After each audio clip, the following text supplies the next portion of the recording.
Hello and welcome to the Calmcast, a time to feel calm and think clearly.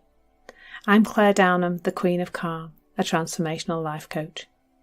I was a burnt out head teacher who finally made the journey to calm after years of trying, and I want to prevent you from having to do the same.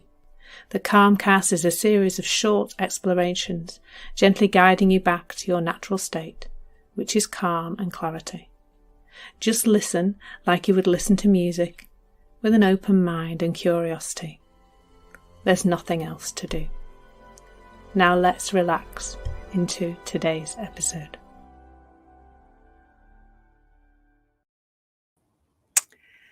So, hello, today we are going to talk about procrastination, which is one of my favourite topics. Have I said that before about other topics? I think I probably have. But procrastination was something that I worked really hard to resolve for a really, really long time. Probably for years, really. I felt like it was there, that I saw myself not doing things that I wanted, that I thought I should be doing. And the word should is really important there, I think, in procrastination.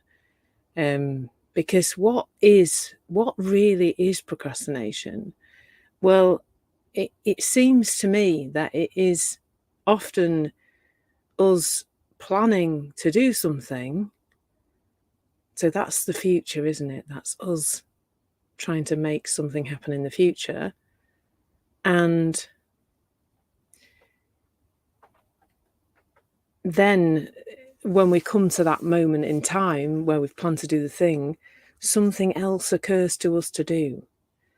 Now, I think it's really interesting to explore whether, what part of that is wisdom and what part of that is thinking. But I think the planning brain, that's the brain, isn't it? That's the thoughts, planning, trying to control the future, trying to make things look a certain way. And my longest relationship my most prominent relationship with procrastination really came up for me when I was doing a lot of planning. So I was working with a business coach, a lovely, lovely man, but he really was into goal setting and planning and all that kind of thing. And I was encouraged to use something called the 12-week year planning system, which is where you plan for 12 weeks, basically 4 times a year. So you create these quarters of the year. Obviously, a quarter of a year is 13 weeks, but in this case, the 13th week was always the kind of planning and making new plans, or reviewing the old plan and making the new plan. You're supposed to do this cycle 4 times a year.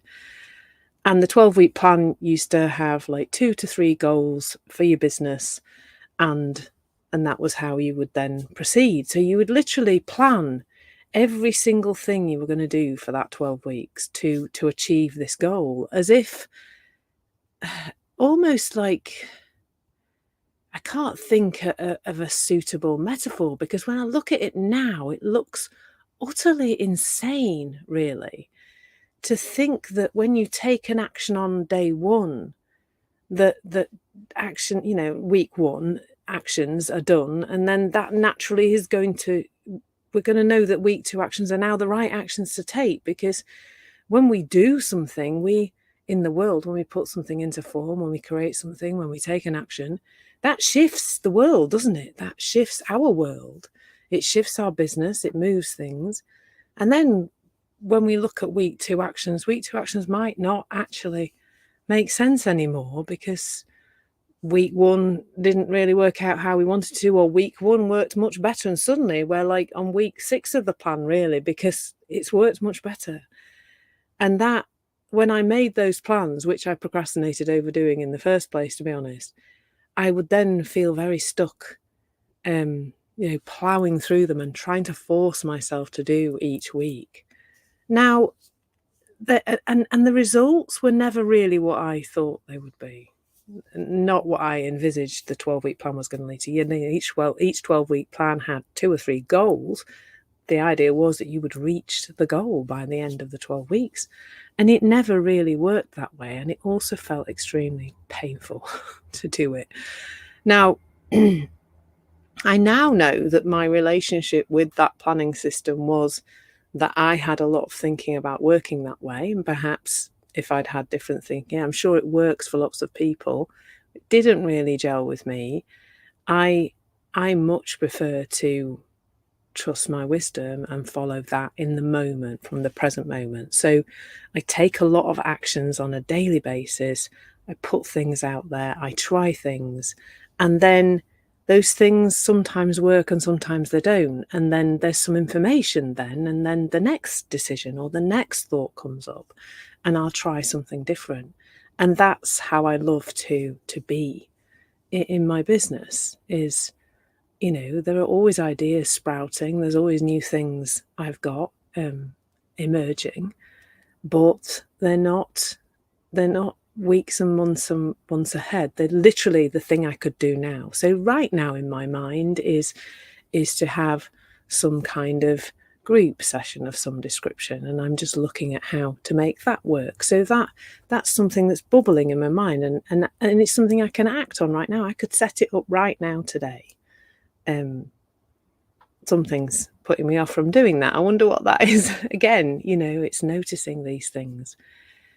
So that's one aspect of procrastination. I think a lot of the time it emerges because we're trying to the past version of us is trying to control the present version of us, and there's some kind of friction between the two, really. But the other thing where I see procrastination coming up, and it's worth bringing some awareness to this, is where it comes up for me is when I notice that there's, like this idea to do a little group session of some description. It's there, and it keeps tapping me on the shoulder, saying, hey, come on, let's do something about this. And I'm not doing it. And so that idea feels very wise. It feels new and fresh, and it feels like it's moving my business in the direction I want it to go in. And then the little voice says, no, you can't do that. That won't work. People won't come, blah, blah, blah. It's not how you're going to get people to pay for that. Yakety, yakety, then that all comes in and tries to steer me off course, of course. Too many times, of courses. And that's something to really notice. Like I was in a networking event a few weeks ago, and we were talking about intuition or wisdom, and one of the ladies said, it's the first thought. When you think to yourself, what's the next thing? Or what shall I do now? Or how shall I solve this problem? The first thought tends to be fresh and new and juicy and comes with that nice feeling. And then, unfortunately, a lot of the time, some old habitual thinking comes in and tries to squash that down and prevent us from doing the thing that's in our hearts. Our mind comes in, gets busy, and tries to stop us by telling us it's not going to work. So that's something else around procrastination that it's really worth just bringing some awareness to, really, to notice, have you got a story about what you can and can't do when a new idea comes in? Really watch out for that.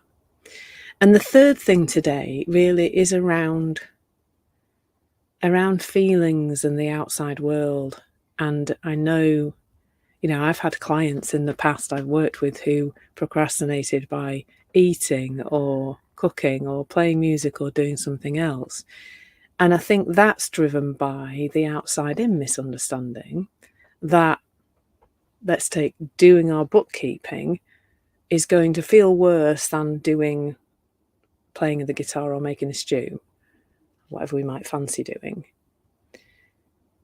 But when we start to see that neither of those things create feelings, really, but that our thinking about those things creates feelings, those feelings start to fall away just naturally. We don't really have to do anything about that. And then we start to notice that we can do things no matter how we feel, because we kind of know, the feeling is just letting us know our thoughts are a bit stirred up about this thing now.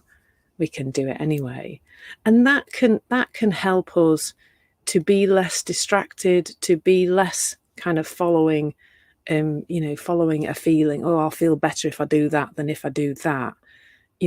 That's what can really cause us to seemingly procrastinate, is that we're chasing where we think the nicer feeling might be. And my office is next to the kitchen, and I know not so much, not now at all really, but I definitely would have thought, I've got this thing to do, I don't really fancy doing it, and I don't feel like doing it, so I'll go and eat a piece of cheese instead. Vegan cheese, actually, but I'll go and eat something. And the fridge was literally, I could hear the fridge from my office, actually. So, it's seeing that where we're chasing a feeling in the outside world, we will continually look for that better feeling, and then avoid the tasks that actually could well be beneficial to our business, whatever those tasks are, whether they are the more mundane things like just getting the practicalities of reading our emails and doing our bookkeeping and all that sort of stuff, or whether it is more the more intuitively wisdom-led things that we're excited about and that we then don't do. And this, when I talk to people about revealing our potential, so much of the time, that's the thing that gets in the way for people, really, is just this confusion over where our feelings are coming from, and therefore not doing the things. When people talk about not reaching their potential, they often mean, I'm not doing the things that I know I was put on this earth to do, and I have a passion for something, and I'm not following that passion. I'm not following my heart, I'm not following my soul, my gut, whatever you want to call it. I'm not following my intuition. I'm following icky thinking about things, my old habitual thoughts about how I'm not good enough, or how I can't do this, or how this won't be the thing that makes money, or all that kind of thing. So yeah, so I hope you found that's a helpful bit of an exploration. The key is that if it's not your life isn't where you want it to be, it will be thought that's causing the issue, nothing else. And once we start to bring awareness to that, it really does start to fall away. So I hope you found that useful. Thank you so much for listening. Remembering that I've got so much stuff coming up on Insight Timer, new tracks like this, all around the issue of productivity, new lives, about 3 or 4 times a week. So please do follow me if you don't already, and you'll get to come on that journey with me. And also watch out for my 3 courses that I have on Insight Timer too. They're all available now, and getting busier by the day, so that's really cool. So and in the courses, there's a great opportunity to have a little chat with me, and I do little audio responses to questions, which I really like doing. So please do hop on those, and let's get into a conversation too. Okay, lots of love, take care, and I hope to see you on something somewhere soon. Thank you so much for listening. There's nothing to do now but bring some awareness to how this is working out in your life. Listen regularly to experience longer and longer periods of calm. This has been the Calmcast with Clare Downham, Queen of Calm. Take care and keep listening.